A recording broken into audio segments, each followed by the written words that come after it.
This video was made possible by Squarespace. Build your website for 10% off at squarespace.com/HAI. In Longyearbyen, Norway, it's illegal to die. Now, keen viewers will notice that I've already talked about this place in HAI number 5, but any good writer knows that if something works once, reuse it to death, sort of like with Family Guy. Longyearbyen is just so interesting, and in fact, I should probably just go and film a video there, but you know, it's cold.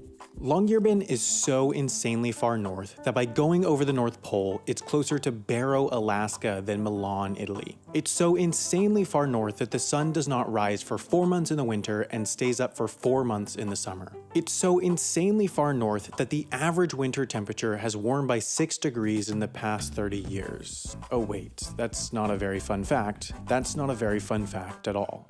For how far north it is, Longyearbyen is a surprisingly large town. Over 2,000 people live there. In fact, there is no larger town further north than Longyearbyen.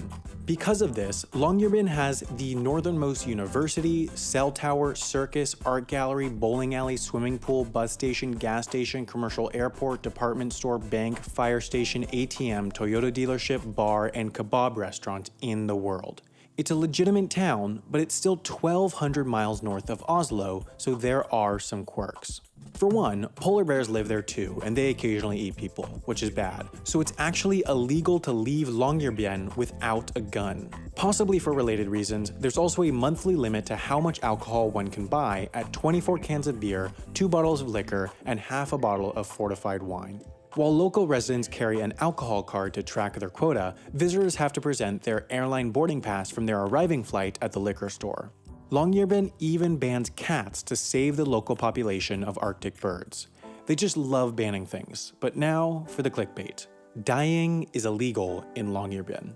As you can probably tell, Longyearbyen is no beach resort. The average temperature in February is 1 degree Fahrenheit, so things tend to freeze and stay frozen.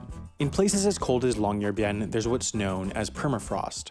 By splitting this word into two, you can get a sense of what it means. You see, perma means permit me to show you how to put this word into Google so you can find out that permafrost is where the ground stays below freezing permanently. While it may rise above freezing above ground, places with permafrost, such as Longyearbyen, will always be below freezing below ground, which happens to be where you put dead bodies. The same principle that keeps your chicken nuggets edible for years on end in the freezer does the same to bodies. Not keep them edible, I guess technically, but just don't eat people. While it may seem pretty great for bodies to not rot away, it's not. You see, in 1918, a few people got the flu, about 500 million to be exact, in what came to be known as the Spanish flu pandemic. Of the up to 100 million individuals who died, 11 were in Longyearbyen, so they established a graveyard that looks like this. When you put a corpse into a giant underground freezer, it turns out that you don't just preserve the body, but you also preserve the viruses inside the body, and so lurking below Longyearbyen are some of the only active samples of a flu strain that killed 5% of the world's population, which is actually quite useful.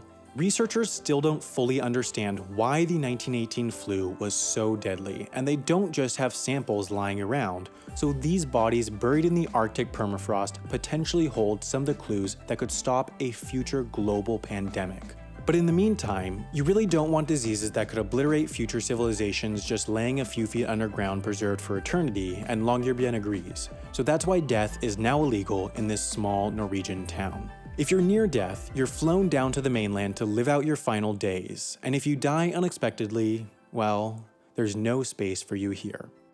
If you want to start a travel agency for dead bodies, you're going to need a website, and there's no better place to build your website than Squarespace. Whether you run a company, a YouTube channel, a podcast, or anything else, you want your first impression to count, and Squarespace is the expert in exactly that because their beautiful customizable designer templates help you make a website that you can be proud of. Having a web presence for whatever you do is incredibly important since that's how people find you. And the best news is that you can start building your website right now with Squarespace for 10% off by going to squarespace.com/HAI.